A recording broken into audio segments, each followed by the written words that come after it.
박진우는 서울대학병원의 흉부외과 교수로 하루에도 여러 차례 생사를 가르는 수술을 집도하는 실력 있는 의사였다. 1976년생으로 올해 48세, 의사가 된 지 20년이 넘었다. 그의 손을 거쳐 살아난 환자만 수백 명에 이르렀다. 병원 내에서는 냉정하고 완벽주의적인 성격으로 유명했지만 환자들에게는 마지막 희망과도 같은 존재였다. 진우의 부모님인 박만석과 이영희는 경상북도 안동의 작은 마을에서 평생 농사를 지으며 살았다. 만석은 1950년생 74세, 영희는 1953년생 71세였다. 두 분은 한 자녀인 진우를 의사로 키우기 위해 평생을 희생했다. 농사로 번 돈을 모아 진우의 학비를 댔고 의대를 보내기 위해 선조 대대로 내려온 논밭까지 팔았다. 진우가 고등학교 때는 영희가 남의 집 가사도우미 일을 하면서까지 뒷바라지했다. 만석은 평생 농사만 지었지만 아들 교육만큼은 포기하지 않았다. 비가 와서 농사일을 못하는 날에는 진우의 교과서를 들여다보며 함께 공부하려 애썼다. 한글도 제대로 배우지 못한 그였지만 아들만큼은 반드시 성공시키겠다는 의지가 확고했다. 영희 역시 새벽 4시에 일어나 농사일과 집안일을 모두 마친 후에야 진우를 깨워 아침밥을 차려주곤 했다. 진우가 의사가 된 후 부모님은 마을에서 가장 자랑스러운 분들이 되었다. 마을 사람들이 아프면 항상 서울에 있는 의사 아들 이야기를 했고 진우의 사진을 늘 지갑에 넣고 다니며 자랑했다. 특히 만석은 농협 이장을 맡으면서 의사 아들이 있다는 것이 큰 자부심이었다. 마을 회의 때마다 서울대학병원 교수인 아들 이야기가 빠지지 않았다. 마을 사람들도 만석 부부를 존경했다. 가난했지만 아들 교육 하나는 제대로 시켰다며 본받을 만한 부모라고 칭찬했다. 특히 영희가 만든 반찬은 마을에서 소문날 정도로 맛있었는데 늘 아들이 좋아했던 음식들이었다. 진우가 어릴 때 제일 좋아했던 된장찌개, 김치볶음, 계란말이 등을 지금도 명절 때마다 정성스럽게 준비하곤 했다. 하지만 역설적이게도 진우는 성공할수록 부모님과 멀어졌다. 레지던트 시절에는 바쁘다는 핑계가 통했지만 이제는 과장이 되어서도 여전히 바빴다. 수술 스케줄에 쫓겨 고향 방문은 1년에 한두 번이 고작이었다. 명절에도 응급수술 때문에 내려가지 못하는 경우가 많았다. 부모님이 서울로 올라와도 병원에 있는 시간이 대부분이어서 제대로 된 대화를 나눌 기회가 없었다.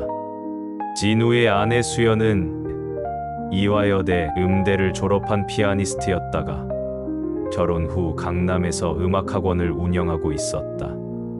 학원도 잘 되고 있어서 집안 형편이 넉넉했다.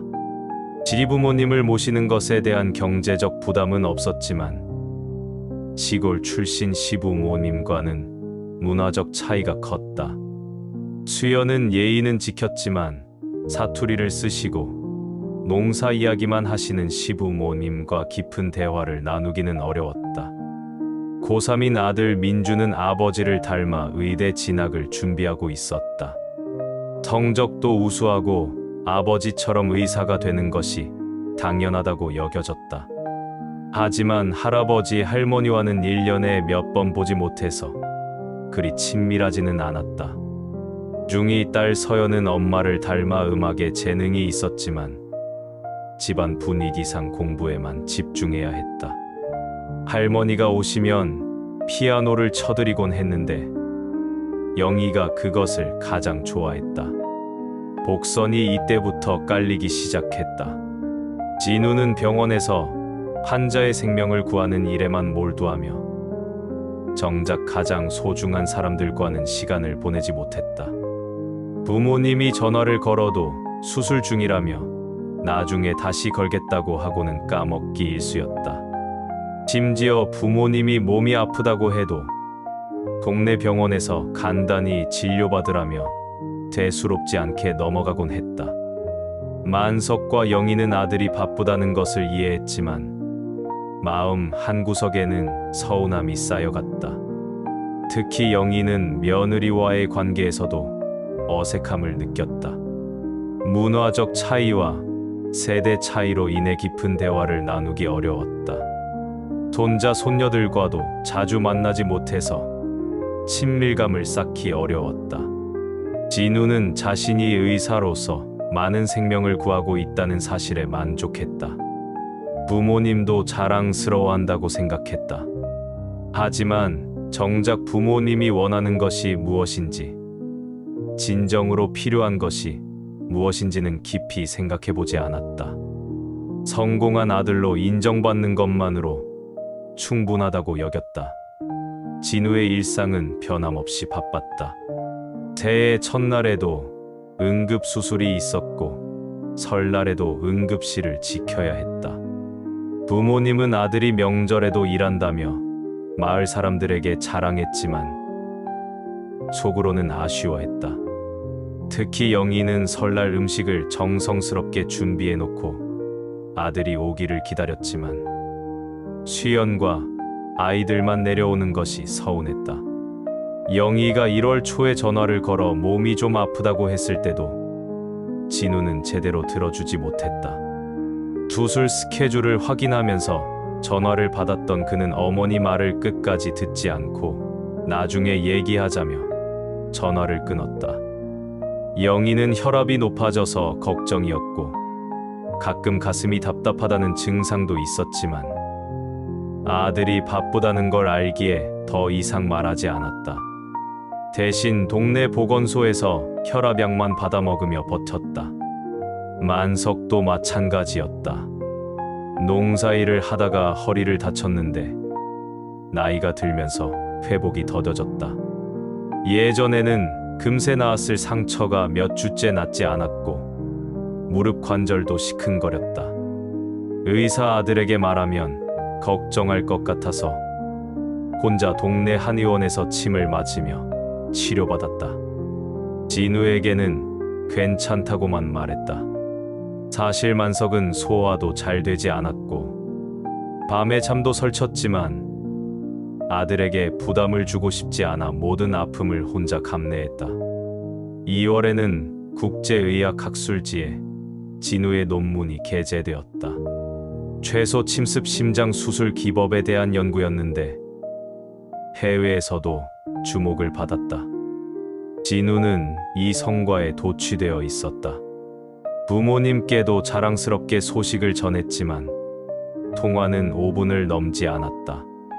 부모님은 아들이 대단한 일을 해냈다는 것을 알았지만 구체적으로 무엇이 어떻게 대단한지는 이해하기 어려웠다. 그저 아들이 인정받는다는 사실만으로도 충분히 기뻐했다. 3월에는 미국 보스턴에서 열리는 국제심장외과 학회에서 지조연설을 하게 되었다.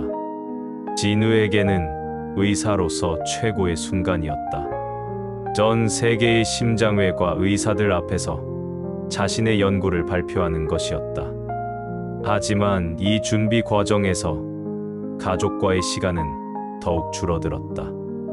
영어 발표 자료를 만들고 질의응답을 대비하느라 밤늦게까지 병원에 있는 날이 많아졌다.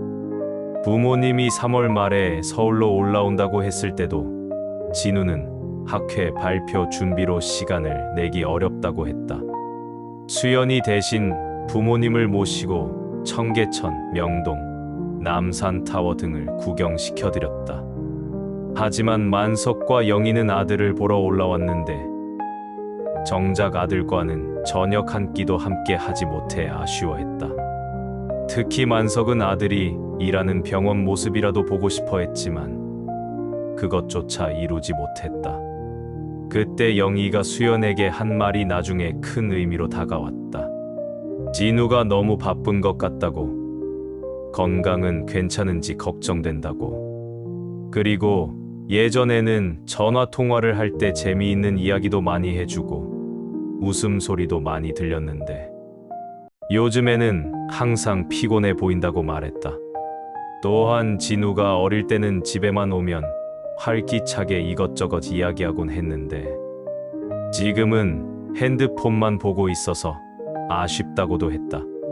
수연은 남편의 성공을 자랑스러워하면서도 시부모님의 마음을 완전히 이해하지는 못했다. 진우가 바쁜 것은 중요한 일을 하고 있기 때문이라고 생각했다. 또한 경제적으로 넉넉한 생활을 할 수 있게 돼준 남편에게 감사한 마음이 컸다. 이때 결정적인 복선이 깔렸다. 만석이 수연에게 말했다. 자신들이 죽기 전에 진우와 함께 가족 사진 한 장 더 찍고 싶다고. 마지막으로 찍은 가족 사진이 20년 전 추석 때라며 아쉬워했다. 그때는 진우가 응급수술 때문에 늦게 도착해서 급하게 찍은 사진이라 피곤해 보이는 표정이었다고 했다. 이번에는 진우가 여유 있을 때 온 가족이 활짝 웃는 모습으로 찍고 싶다고. 사진관에 가서 정식으로 찍어보고 싶다는 소원을 밝혔다. 수연은 그 말을 대수롭지 않게 여겼다. 언제든지 찍을 수 있는 것 아니냐며 대답했다. 하지만 나중에 그 말이 얼마나 간절한 소원이었는지, 그리고 그것이 얼마나 소중한 시간이었는지 뼈저리게 깨닫게 된다. 4월 15일 오전 10시, 영희가 진우에게 전화를 걸었다. 그날따라 목소리가 평소와 달랐다. 기력이 없어 보였고 말도 또렷하지 않았다. 몸이 많이 아프다며 한번 내려와 달라고 간절히 부탁했다. 혈압이 계속 오르고 있고 가슴도 답답하며 어지럼증까지 있다고 했다.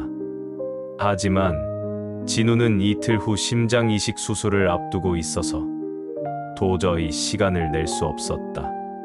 어머니, 죄송해요. 정말 중요한 수술이 있어서 지금은 병원을 떠날 수가 없어요. 수술 끝나고 바로 내려갈게요. 이번 수술이 성공하면 환자분이 살 수 있거든요. 진우는 환자를 살리는 일이 무엇보다 중요하다고 생각했다. 어머니도 의사인 아들의 일을 이해해 주실 거라고 믿었다. 영희는 아들의 말을 듣고 한참을 말이 없었다. 그러더니 조심스럽게 말했다. 알겠다고. 아들이 하는 일이 중요하다는 것을 안다고. 수술 잘 되기를 기도하겠다고 했다. 하지만 영희의 목소리에는 실망이 섞여 있었다. 진우는 그것을 눈치챘지만 환자의 생명을 구하는 일이 더 중요하다고 자신을 합리화했다. 어머니는 동네 병원에서 치료받으시면 되지만 지금 수술을 기다리는 환자는 자신이 아니면 살릴 수 없다고 생각했다. 그날 오후 3시, 만석이 다급한 목소리로 전화를 걸었다. 영희가 갑자기 쓰러져서 구에 실려 110 안동병원 응급실에 입원했다는 소식이었다. 혈압이 200을 넘어서 위험한 상태라고 했다. 만석의 목소리는 떨리고 있었다. 의사가 가족들을 부르라고 했다고, 어서 내려와 달라고 애원했다. 진우는 그제야 사태의 심각성을 깨달았다. 하지만 여전히 내일 수술 때문에 당장 내려갈 수는 없었다. 수술 준비가 거의 끝나가는 상황에서 갑자기 떠날 수는 없었다. 진우는 안동병원에 아는 의사에게 부탁해서 어머니 상태를 확인해 보겠다고 했다. 아버지, 제가 아는 의사분께 부탁드려서 어머니 상태 자세히 살펴보게 할게요. 수술만 끝나면 바로 내려갈게요. 지금 제가 떠나면 내일 수술받을 환자분이 위험해져요. 만석은 아들이 중요한 수술을 앞두고 있다는 것을 알고 있었기에 더 이상 재촉하지 않았다. 하지만 중환자실에 누워있는 아내를 보며 마음이 찢어질 것 같았다. 74세의 나이에 혼자서 병원 복도를 서성이며 아내의 쾌유를 빌 수밖에 없었다. 4월 16일 저녁 8시 수술 전날 밤 진우는 부모님께 안부 전화를 드렸다. 영희는 상태가 조금 나아졌다고 했다. 혈압도 약간 떨어졌고 의식도 또렷해졌다며 걱정하지 말라고 했다. 하지만 목소리는 여전히 힘이 없었다. 진우는 그래도 안심하며 내일 수술 성공하고 바로 내려가겠다고 약속했다. 엄마, 내일 수술만 끝나면 바로 달려갈게요. 그동안 아버지가 잘 돌봐주실 테니까 걱정 마세요. 수술 성공 소식 들고 갈게요. 영희는 아들의 말을 듣고 기다리겠다고 했다. 그리고 수술 조심히 하라고 환자분이 무사히 회복되기를 기도하겠다고 말했다. 그것이 부모님과의 마지막 대화였다. 그날 밤 진우는 수술 준비를 마치고 집에 돌아왔다. 아내에게 어머니 상태가 좀 나아지신 것 같다고 말했다. 수술만 끝나면 바로 내려가겠다고 했다. 수연도 시어머니가 괜찮아지신 것 같아 다행이라고 했다. 그날 밤 진우는 내일 수술에 대한 긴장감으로 잠을 설쳤다.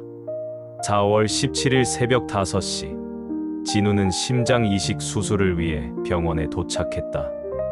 국내에서도 몇 안 되는 고난도 수술이었다. 8시간에 걸친 대수술이 예정되어 있었다.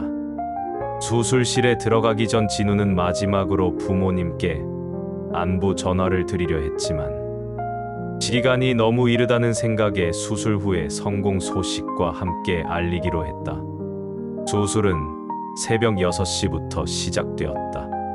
의료진 전체가 긴장한 가운데 진우는 차분하게 메스를 잡았다.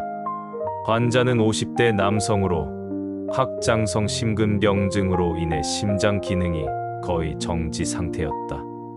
심장 이식만이 유일한 희망이었다. 진우는 평소와 같이 집중력을 발휘하며 수술을 진행했다.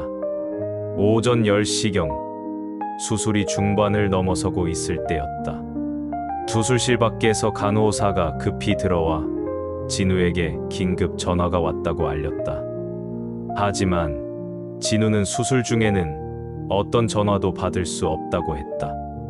환자의 생명이 달린 순간이었다. 간호사는 고향에서 온 긴급 전화라고 했지만 진우는 수술에만 집중했다. 수술은 성공적으로 진행되었다. 새로운 심장이 환자의 가슴 속에서 힘차게 뛰기 시작했다. 의료진 모두가 안도의 한숨을 쉬었다. 진우는 뿌듯함과 동시에 극도의 피로감을 느꼈다. 8시간 동안 단 한 번의 실수도 용납할 수 없는 긴장 상태를 유지했던 것이다. 수술을 마치고 오후 2시경 진우는 휴게실에서 잠깐 숨을 고르고 있었다. 그때 병원 직원이 급하게 들어와 고향 파출소에서 긴급 전화가 왔다고 알렸다. 진우는 어머니 상태가 급변한 것 같다며 서둘러 전화를 받았다. 그 순간 진우의 세상이 무너져 내렸다. 경찰관이 전하는 소식은 믿을 수 없는 것이었다. 박만석, 이영희 부부가 오늘 오전 11시경 안동에서 대구로 가던 중 대형 트럭과 정면 충돌하는 사고를 당했다는 것이었다. 두 분 모두 현장에서 즉사했다고 했다. 사고 원인은 만석이 졸음운전을 하다가 중앙선을 침범한 것으로 추정된다고 했다. 진우는 전화기를 떨어뜨렸다. 방금 전까지 한 환자의 생명을 구해낸 손이 부르르 떨렸다. 그가 다른 사람의 생명을 구하고 있는 바로 그 시간에 가장 소중한 두 분이 세상을 떠나신 것이었다. 더욱 가슴 아픈 것은 부모님이 그를 기다리며 병원으로 향하고 있었다는 사실이었다. 경찰관의 추가 설명에 따르면 영희는 전날 밤 상태가 악화되어 대구 대학병원으로 전원하기로 결정되었다고 했다. 안동병원에서는 더 이상 치료가 어렵다고 판단한 것이었다. 만석이 직접 운전해서 아내를 대구로 데려가던 중이었다. 74세의 노인이 새벽부터 밤잠을 설치며 아내를 간병한 후 2시간 거리를 운전하다가 티로로 인한 사고를 당한 것이었다. 진우는 그 순간 모든 것을 깨달았다. 부모님이 자신에게 부담을 주지 않으려고 혼자서 모든 것을 해결하려 했다는 것을, 어머니가 위급한 상황에서도 아들의 수술을 걱정해 조용히 대구로 이송을 결정했다는 것을, 그리고 아버지가 74세의 나이에도 불구하고 혼자서 그 모든 상황을 감당하려 했다는 것을. 장례식장으로 향하는 길에서 진우는 완전히 무너졌다. 평생 다른 사람의 생명을 구해왔지만 정작 가장 소중한 두 생명은 구하지 못했다는 자책감에 시달렸다. 더욱 고통스러운 것은 부모님이 마지막 순간까지도 아들을 배려했다는 사실이었다. 병원에서 확인한 바에 따르면 영희는 전날 밤 상태가 많이 악화되었다고 했다. 혈압이 계속 오르고 의식도 흐려졌지만 만석은 진우에게 연락하지 않았다. 아들이 중요한 수술을 앞두고 있다는 것을 알고 있었기 때문이었다. 대신 혼자서 밤새 아내를 간병하며 의사들과 상의해서 대구로 이송하기로 결정했던 것이다. 장례식장에서 진우는 부모님의 유품을 정리하며 더 큰 충격을 받았다. 아버지의 낡은 지갑에서는 진우의 사진이 여러 장 나왔다. 의사가 된 날의 사진, 병원에서 찍은 사진, 신문에 난 기사까지 오려서 보관하고 있었다. 지갑이 너덜너덜해질 정도로 자주 꺼내보셨던 흔적이 역력했다. 특히 작년 의학상을 받았을 때의 신문 기사는 여러 번 접었다 펴서 글씨가 희미해져 있었다. 어머니의 휴대폰에는 더욱 가슴 아픈 내용들이 있었다. 진우에게 보내려다가 보내지 못한 문자 메시지들이 임시 저장함에 가득했다. 아들이 바쁠까봐 보내지 못했던 안부 인사들, 자랑스럽다는 말들, 보고 싶다는 메시지들이 수십 개나 저장되어 있었다. 진우야, 오늘 뉴스에서 내 병원 이야기가 나오더라. 우리 아들이 그 큰 병원에서 일하고 있다니 정말 자랑스럽다. 건강 챙기면서 일해라. 내가 수술한 환자분이 잘 회복되고 있다는 소식 들었다. 정말 다행이다. 우리 아들 덕분에 한 생명이 살아났구나. 엄마는 그런 내가 정말 자랑스럽다. 진우야, 어제 마을 이장님이 내 이야기를 하시더라. 박만석 씨 아들이 서울에서 의사로 유명하다고. 엄마 아빠는 그런 말 들을 때마다 가슴이 뿌듯하다. 특히 마지막 문자는 4월 15일 작성된 것이었다. 진우야, 내가 내일 큰 수술한다고 했지. 엄마는 하루 종일 기도하고 있을 거다. 수술 잘 되기를 바라고 환자분도 무사히 회복되기를 기도한다. 엄마는 괜찮으니까 걱정하지 마라. 수술 끝나면 맛있는 거 해줄게. 사랑한다. 그 문자는 끝내 보내지지 않았다. 어머니가 아들에게 부담을 주지 않으려고 보내지 않은 마지막 사랑의 메시지였다. 진우는 그 문자를 읽으며 눈물을 쏟았다. 어머니가 생의 마지막 순간까지도 자신을 걱정하고 사랑했다는 것을, 그리고 자신은 그 사랑을 제대로 받아주지 못했다는 것을 깨달았다. 부모님의 방을 정리하면서 진우는 더 많은 진실을 발견했다. 아버지의 일기장에는 아들 자랑으로 가득했다. 마을 사람들에게 의사 아들 이야기를 할 때마다 얼마나 뿌듯해했는지, 하지만 한편으로는 아들이 너무 바빠서 만나지 못하는 것이 아쉽다는 내용도 빼곡히 적혀 있었다. 진우가 전화를 하면 이장님한테 자랑하고 싶어진다. 우리 아들이 또 큰 수술을 성공했다고. 하지만 목소리가 피곤해 보여서 걱정이다. 너무 무리하는 것은 아닌지 모르겠다. 진우가 1년에 2번 정도 내려온다. 그때마다 온 마을이 들썩인다. 서울 대병원 교수님이 오셨다고. 하지만 아들과 제대로 이야기할 시간이 없어서 아쉽다. 핸드폰만 보고 있고 빨리 올라가야 한다고 한다. 어머니가 아껴두었던 상자에서는 진우가 어릴 때부터 보낸 편지들과 카드들이 나왔다. 의대생 시절 등록금 마련해 주셔서 감사하다고 쓴 편지, 레지던트 시절 힘들지만 최선을 다하겠다고 쓴 카드들이 모두 정성스럽게 보관되어 있었다. 편지들은 색깔이 바래고 모서리가 헤어져 있었는데 얼마나 자주 꺼내보셨는지 알 수 있었다.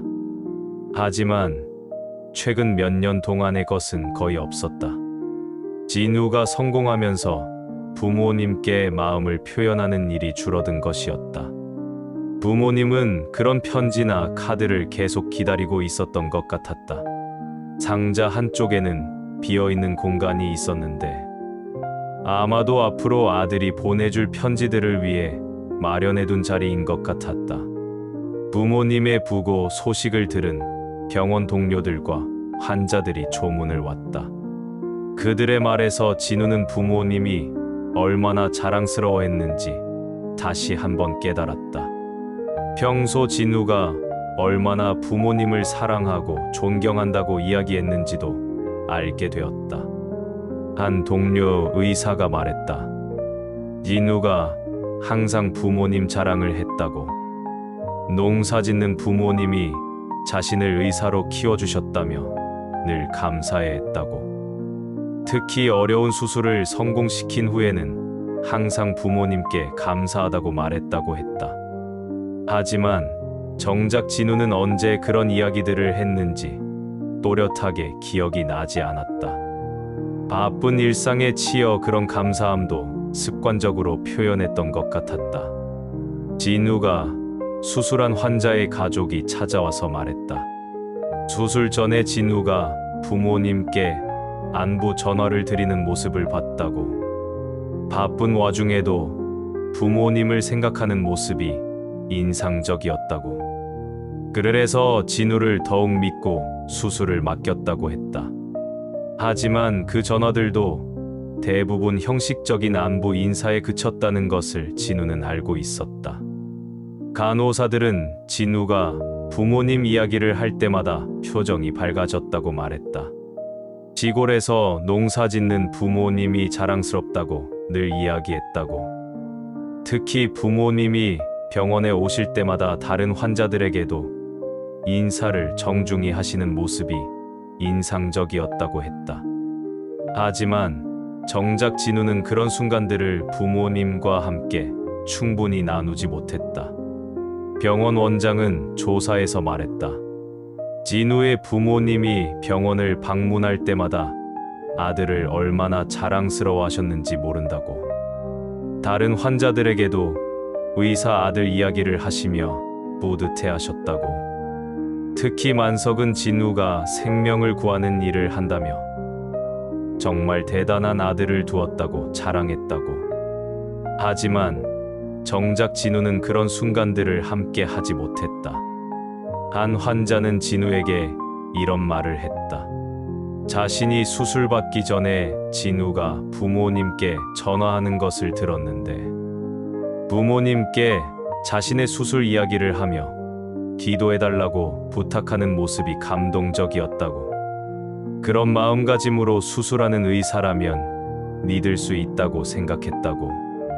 하지만 진우는 그때 그런 전화를 했는지 기억이 흐릿했다. 의료진들의 위로를 받으며 진우는 깨달았다. 부모님은 다른 사람들에게는 자랑스러운 아들 이야기를 많이 하셨지만 정작 아들과는 그런 이야기를 나눌 시간이 없었다는 것을. 진우가 너무 바빴기 때문이다. 그리고 자신도 부모님에 대한 사랑과 감사를 다른 사람들에게는 표현했지만 정작 부모님께는 직접 전하지 못했다는 것을. 장례식장에서 만난 고향 사람들의 이야기는 더욱 가슴 아팠다. 만석과 영희가 마을에서 얼마나 자랑스러워했는지, 아들 이야기만 나오면 얼마나 기뻐했는지 생생하게 들려주었다. 마을 이장이 말했다. 만석이 농협회의 때마다 서울대병원 교수인 아들 자랑을 빼먹은 적이 없었다고. 특히 진우가 신문에 나올 때마다 그 신문을 여러 부 사서 마을 사람들에게 나누어 주곤 했다고. 마을 할머니들은 영희가 얼마나 좋은 어머니였는지 이야기해 주었다. 아들을 의사로 키우기 위해 어떤 희생도 마다하지 않았다고. 다른 집은 아들이 서울에 가면 돈 달라고 하는데 영희는 오히려 아들에게 용돈을 보내주곤 했다고. 그리고 아들이 바빠서 자주 못 내려온다는 것을 이해하며 오히려 아들을 걱정하는 마음이 더 컸다고 했다. 부모님을 떠나보낸 지 6개월이 지났다. 진우는 여전히 의사로서의 일을 계속하고 있지만 삶에 대한 우선순위가 완전히 바뀌었다. 더 이상 수술과 연구에만 몰두하지 않는다. 가족과의 시간을 가장 소중하게 여기게 되었다. 진우는 부모님의 사진들을 새로 정리해서 집 거실에 걸어두었다. 사진 속 부모님은 여전히 웃고 계신다. 그 미소를 볼 때마다 진우는 후회와 그리움에 잠긴다. 하지만 동시에 부모님이 자신을 얼마나 사랑하셨는지도 느낀다. 그 사랑이 이제는 진우를 지탱해주는 힘이 되고 있다. 매주 토요일마다 가족들과 함께 부모님 묘소를 찾는다. 그곳에서 부모님께 안부를 전하고 병원에서 있었던 일들을 이야기한다. 이제는 바쁘다는 핑계로 미루지 않는다. 부모님께 하지 못했던 이야기들을 이제라도 들려드리고 있다. 진우는 병원에서도 변화했다. 환자를 치료할 때 단순히 질병만 보는 것이 아니라 그들의 가족까지 생각하게 되었다. 특히 나이 든 환자들을 볼 때는 부모님이 생각나서 더욱 정성을 다해 치료한다. 환자의 가족들에게는 더 많은 시간을 함께 보내라고, 사랑한다는 말을 자주 하라고 조언한다. 어느 날 70대 환자의 아들이 수술 동의서를 받으러 왔다. 그 아들 역시 바쁜 직장인이었고 짜증을 내며 빨리 처리하자고 재촉했다. 진우는 그 모습에서 과거의 자신을 보았다. 그는 그 아들에게 조용히 말했다. 지금 아버지와 함께하는 시간이 얼마나 소중한지 모른다고. 나중에 후회하지 말고 지금 더 많은 시간을 함께 보내라고. 진우의 가족들도 변화했다. 수연은 시부모님이 생전에 좋아하셨던 음식들을 배워서 만들기 시작했다. 비록 이제는 드실 분이 안 계시지만 그 음식을 만들면서 시부모님을 그리워한다. 특히 영희가 좋아했던 된장찌개를 만들 때면 시어머니의 모습이 떠오른다고 한다. 아이들도 변했다. 민주는 의대 진학을 준비하면서도 할아버지가 들려주시던 옛날 이야기들을 기록하기 시작했다. 비록 더 이상 들을 수는 없지만 기억나는 것들을 하나하나 적어두었다. 그것이 할아버지와의 마지막 대화를 이어가는 방법이라고 생각했다. 서연은 할머니를 위해 연주하지 못했던 피아노 곡들을 매주 묘소에서 연주한다. 할머니가 생전에 가장 좋아하셨던 클래식 곡들을 연주하며 하늘에서라도 들으실 수 있기를 바란다. 특히 쇼팽의 녹턴을 연주할 때는 할머니가 눈물을 글썽이며 들으셨던 모습이 떠오른다. 진우는 부모님의 휴대폰에서 발견한 미발송 문자들을 모두 출력해서 액자에 넣어두었다. 그 문자들을 볼 때마다 부모님의 사랑을 느낄 수 있고 동시에 자신이 얼마나 많은 사랑을 놓쳤는지 깨닫는다. 특히 마지막 미발송 문자는 매일 읽으며 부모님의 마음을 되새긴다. 부모님이 아껴두셨던 사진첩도 새로 정리했다.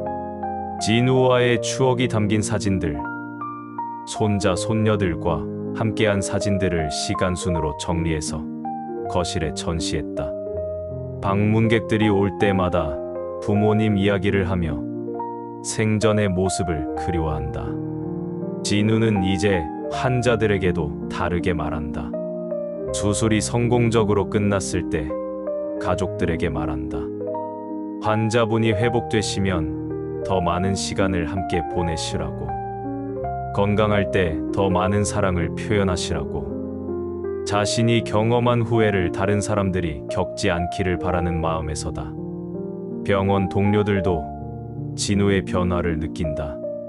예전에는 수술과 연구에만 몰두했던 그가 이제는 가족 이야기를 더 많이 한다. 주말에는 가족과 시간을 보내기 위해 응급 상황이 아닌 이상 병원에 나오지 않는다. 진우는 동료들에게 말한다. 성공보다 중요한 것이 가족이라고. 바쁘다는 핑계로 소중한 것들을 놓치지 말라고. 진우는 부모님이 살던 시골집도 그대로 보존하기로 했다. 매달 한 번씩 내려가서 집을 정리하고 부모님의 흔적들을 보며 추억에 잠긴다.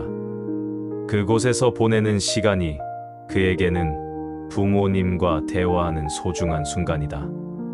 부모님의 방에는 생전에 쓰시던 물건들을 그대로 놔두었다. 농사를 짓던 땅도 그대로 두었다. 이웃 농부들이 대신 관리해주고 있는데 수확물은 모두 그들이 가져간다. 진우에게는 그 땅이 단순한 농지가 아니라 부모님의 삶과 사랑이 담긴 신성한 공간이다.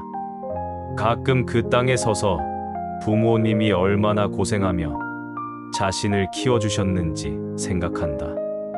마을 사람들은 진우를 볼 때마다 부모님 이야기를 한다. 얼마나 아들을 자랑스러워하셨는지, 의사가 된 아들 이야기를 할 때마다 얼마나 기뻐하셨는지 들려준다. 그 이야기들을 들을 때마다 진우는 부모님의 사랑을 다시 한번 확인한다. 그리고 자신이 그 사랑을 제대로 보답하지 못했다는 아쉬움도 함께 느낀다. 1년이 지난 지금 진우는 부모님의 기일을 맞아 특별한 일을 했다. 부모님이 다니시던 교회에서 추모 예배를 드린 것이다. 교인들은 모두 모여서 만석과 영희를 기억하며 기도했다. 그들이 얼마나 착하고 성실한 분들이었는지, 아들을 위해 어떻게 희생하셨는지 증언해 주었다. 진우는 그날 교인들 앞에서 고백했다. 자신이 부모님께 얼마나 소홀했는지, 성공했다는 것에 취해서 정작 중요한 것들을 놓쳤는지 이야기했다. 그리고 이제는 부모님의 사랑을 기억하며 다른 사람들에게도 그 사랑을 나누어 주겠다고 다짐했다. 부모님의 유산으로 받은 돈은 의료봉사에 사용하기로 했다. 시골, 지역의 의료, 소외계층을 위한 무료 진료소를 운영하는 데 기부했다. 부모님이 살았던 방식처럼 다른 사람들을 도우며 살아가겠다는 의미였다.